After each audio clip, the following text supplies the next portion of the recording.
The Building Safety Act has created a major shift for the building maintenance industry. Are you on top of those changes?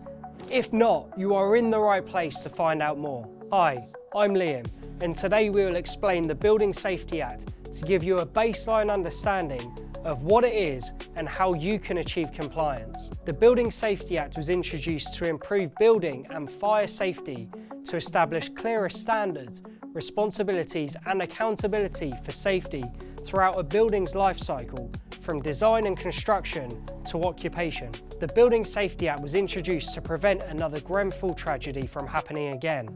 It defines higher risk buildings as those that are at least 18 metres tall in height or has at least 7 stories and contains at least 2 residential units. The Grenfell Tower Inquiry Phase 2 report recommends this definition is reviewed urgently to include the likely presence of vulnerable people who may find evacuation in the event of a fire or other emergency difficult. You might be wondering who the Building Safety Act applies to, and it impacts all individuals and businesses involved in construction and building engineering services, including property owners and managers, building control professionals, surveyors, project managers, individuals and organisations commissioning construction projects, participants in the design and build process, such as clients, architects and designers, as well as construction contractors and subcontractors.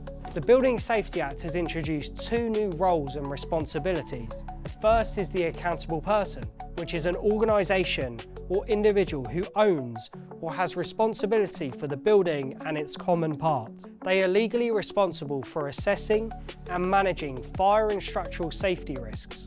In buildings with multiple accountable persons, a principal accountable person is responsible. The second new role is the Building Safety Regulator. This new regulatory body was established as part of the Health and Safety Executive to oversee the safety of all buildings and implement the new regulatory framework for higher risk buildings. The regulator was set up to regulate higher risk buildings, raise safety standards and help professionals improve competency. For buildings in scope, the Act also introduced a requirement for a golden thread of information to demonstrate a building's compliance through its life cycle, from design through to operation and maintenance. This should be held in a secure digital format that can be accessed readily by those who need it, such as the building manager, architect or contractor. Information from the golden thread of information must be shared by the accountable person with other relevant stakeholders, including residents and emergency responders. Thinking of stakeholders, the Act introduced several key roles which have their own obligations and responsibilities. Let's run through them quickly.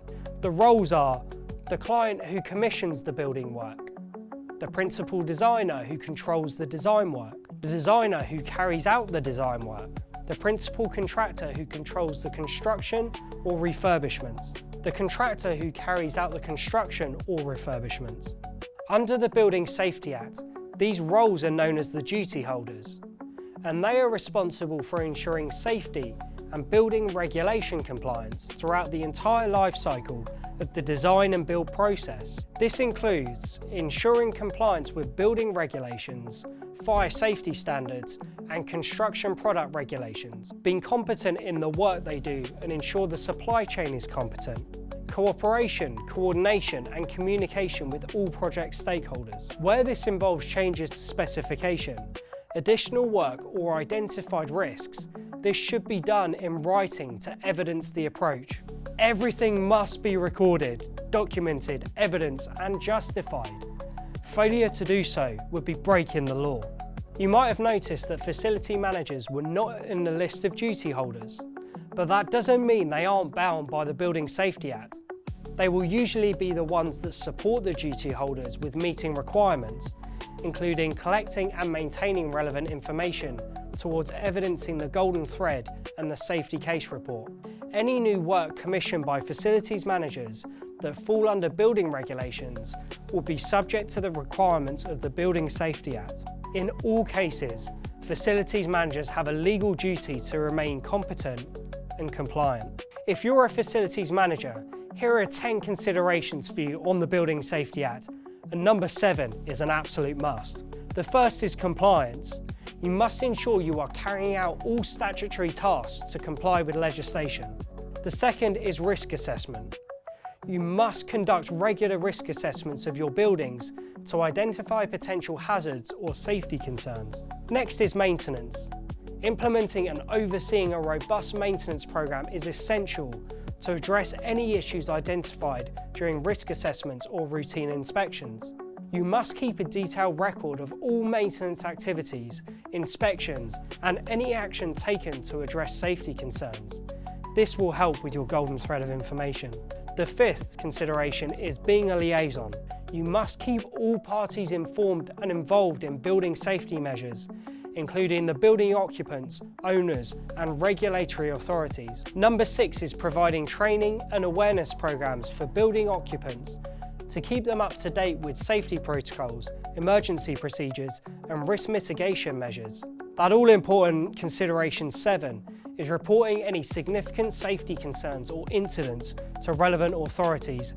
Under the Building Safety Act, this is a must. Number 8 is to collaborate with architects, engineers, contractors, and other stakeholders to ensure that new construction, renovation, and maintenance projects comply with the new safety standards. Number 9 is to be prepared for emergencies, developing plans to address potential threats such as fires or structural failures.